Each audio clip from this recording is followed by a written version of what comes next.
What does perfect even mean? Is there even such a thing?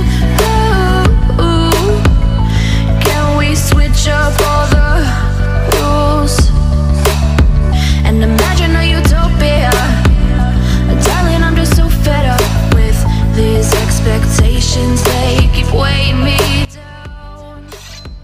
My heart is begging me to get the hell out of my head. I'm gonna live inside the upside down for a minute and pretend, honey, I'm a perfect 10. Whoa, whoa, honey, I'm a perfect 10. Whoa, whoa, and if I say it enough, it gets ingrained in my head, and I start to see, honey, I'm a perfect 10. Honey, I'm a perfect 10. Whoa, honey, I'm a perfect 10. Honey, I'm a, yeah.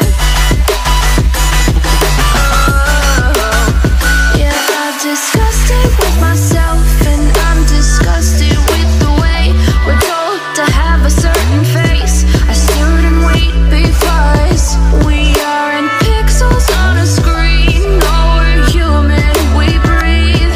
Every single thing we see curated, it's overrated.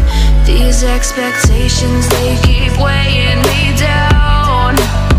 My heart is begging me to get the hell out of my head. I'm gonna live inside the upside down for a minute and pretend, honey, I'm a perfect 10. Whoa, honey, I'm a perfect 10.